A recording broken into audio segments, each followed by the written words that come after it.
Hey, what's up everyone?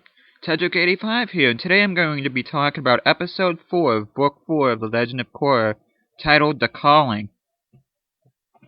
Now, the beginning of the episode, we get to see Tenzin's kids, Ikki, Jinora, and Meelo. And I really enjoyed this because of all the characters in that we've seen in the past.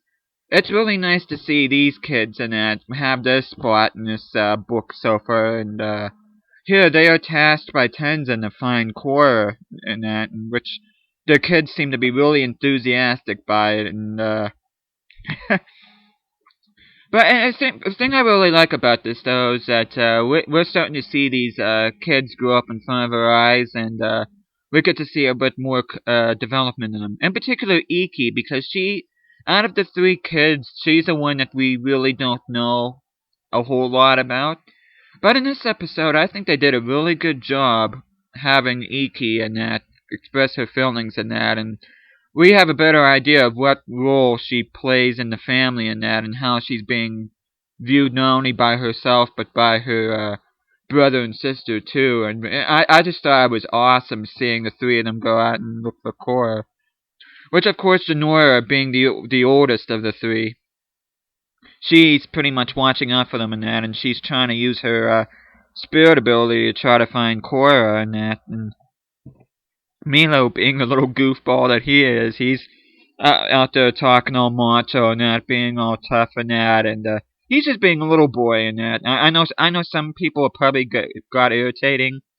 probably got irritated seeing how Meelo was in this episode, but I don't have a problem with it. I think he's just being himself. He's just being a little boy. I don't really have any issue with it in that. And of course, though, he ends up hitting on this Earth Empire girl in that, which I thought was a really cute scene in that. And Ikki and that was teasing him and saying, "Ooh, Milo's got a girlfriend," and that. And of course, he was like, "Oh, be quiet," and the little sibling squabbling there, which I really enjoyed in that. But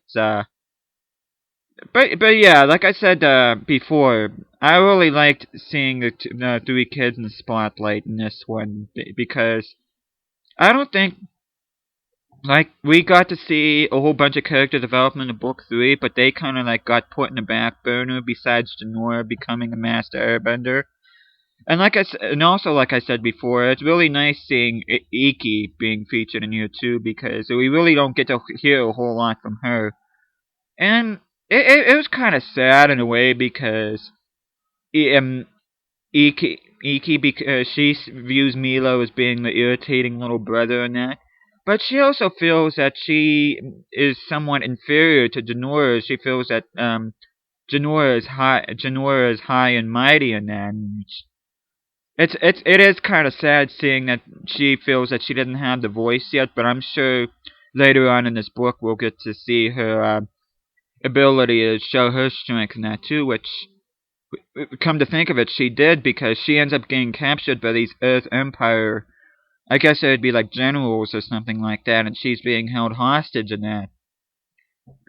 Here, while in captivity in that, she wouldn't say where Jinora and Meelo were at, but all she was able to say to them that she was trying to look for the Avatar, which they said that the Earth Empire has troops everywhere, and if they would have saw Korra, they would have known about it and that. So, but yeah, while she was in captivity too, she also got into their heads a little bit, because the two guards that were with her and that ended up being stationed there, because apparently Kuvira is sending a whole big army over to Zaofu, which is going to be interesting. I wonder if it's going to be featured in the next episode, but they were kind of bummed out about being left behind, and I thought it was interesting that Ikki was able to reach out to them saying, "Hey, I know exactly how you feel." And that, so there was a bit of a moment there, which, of course, the guards were kind of like being a comic relief in that too, because they're trying to do the job, but at the same time, the one guard in particular kept offering her macaroons, which she did end up eating a macaroon in that, but yeah, she ends up being rescued by Meelo and Jinora in that, and they end up knocking the guards out, and Ikki ends up going with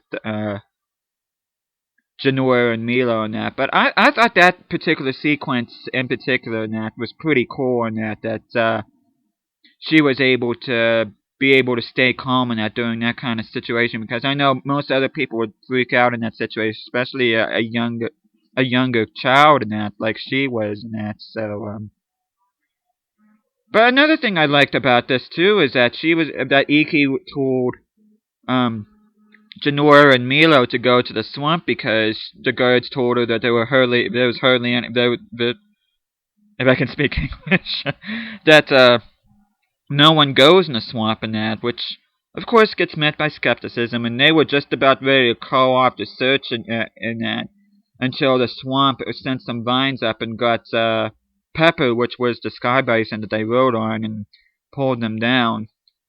Which, speaking of the swamp, we get to see a little bit more of how Korra and that is with Toph, and how her training is going with Toph. And as one could see early in the episode, Toph really isn't doing anything, and Korra's kind of getting annoyed by this. And she's like, well, we've been doing nothing for the past 3 days and that, and here Toph told her to go get her some supper and that, and she gave her a particular path to go in the swamp in order to get the meal for her, so Korra ends up going in the swamp and that, and once again she has visions of getting her bending taken away by a mine, and her getting lava getting ripped out of her by Unavatu, and she even got to see a flashback of her ordeal with Zahir and that, and here Toph ended up knowing about this somehow, and Korra was being upset about this. Of course, it's bothering her that she's not able to be the Avatar she can be, and it's bothering her she can't go into the Avatar state. So, what Toph ended up doing to help out Korra is take her to the big tree of life, which is this giant tree that we saw in episode 5 of season 2 of Avatar: Last Airbender, when the Swamp People were telling Aang how they are connected with the rest of the world. And Toph tells her about this too. She's trying to tell Korra that she's had such a disconnect not only with herself but the people that care about her. And she really wanted Korra to be at that tree to try to get Korra to find her connection once again to those that love and care about her. So Korra ends up touching the tree, and lo and behold, she is able to make contact with the three airbending kids, and Jinora, being spiritually attuned as what she is, she sensed this right away, and of course, her, Ikki, and Meelo was able to find her in the swamp and that, and once they do see her, that was such an awesome scene. You know, the kids were so happy to see Korra. It was nice seeing Korra showing emotion in that, and she was crying and everything, seeing them, and you can tell how much she cares about those kids, and the other way around, and they gave her a big hug and that, and of course Toph is standing there in the background, and here Korra ends up introducing the kids to Toph, and yeah, it seemed like Toph and Meelo hit it off, because Meelo was being quite honest, being the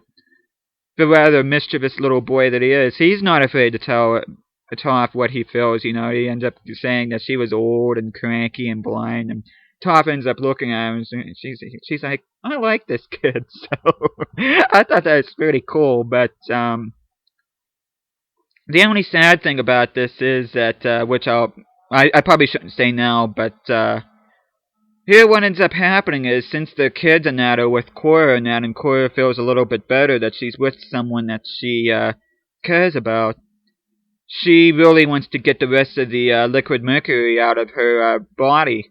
And she asks Toph to do it, and Toph tells her no, that she has to do it herself. Which, it didn't start off real good to begin with. It looked promising, but she ends up getting visions again. And she ends up getting knocked down onto her knees again, and Toph looked at her, and she looks at Korra and goes, that fight is over. In which Korra ends up getting strength again, and after a while, she ends up bending the liquid mercury out of her body and that. It didn't seem like a whole lot, but apparently it was enough to affect her so, and whatever was remaining from her in her body Korra was able to extract through her skin and that, and Toph was able to bottle it up. It looked to be like almost like a coconut shell and that, so I thought that was pretty cool. And we know that Korra is all cured and that too, because we get to see her in the Avatar state for the first time in this book, which was awesome and that. And of course the kids are like, "Yay!" and all that, and they got so happy, and you could see relief in Korra's face and that. And as tough as what she is, I think Toph was really tickled pink deep inside too, knowing that even at the ripe old age of 86, she's able to make a contribution to the world by helping out the Avatar. But like I said a few minutes ago, the only sad thing is that Korra and the kids did leave, and of course, Toph rather ended up going back in her dwelling and that, and it makes me sad because I really hope this is not the last time we get to see Toph in this book.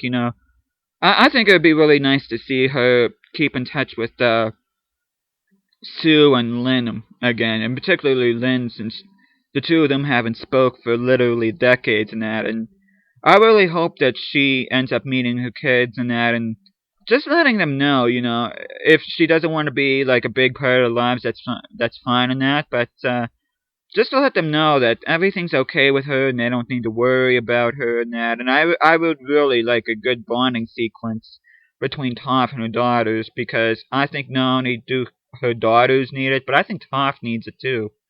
So it would give them a little bit of a closure in that, and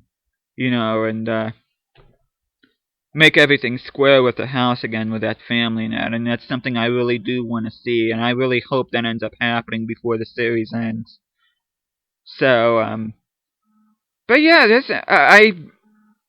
don't think I have anything else to say about this, but I really did enjoy this episode. It didn't have a whole lot of talking points. It was pretty straightforward, but at the same time, though, you can tell where the ball is really starting to roll now. Korra is back to her old self again.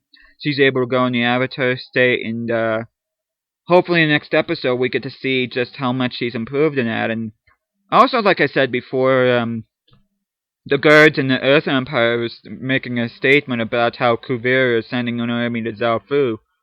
So hopefully in the next episode we'll get to see Korra try to stop Kuvira from doing that and that. Which, I don't think Kuvira is going to have that easy of a time as Zaofu anyway, because Sue is a very strong earthbender and metalbender. I think it's going to take an awful lot for her to be defeated by Kuvira, but anyways, it's going to be interesting to see Korra play a big part in maintaining balance in the world again, and I really hope she gets to meet up with Mako and Berlin, and especially Asami and that. I know Asami misses the crap out of her, but yeah, I just can't wait to see what happens next. Like I said before, I think this episode has got the ball rolling in that, and I'm just super thrilled to see what the rest of this book holds, let alone the next episode in that. But yeah, that's pretty much it, what I have to say about in this episode. But yeah, thank you for watching, and tune in again next week.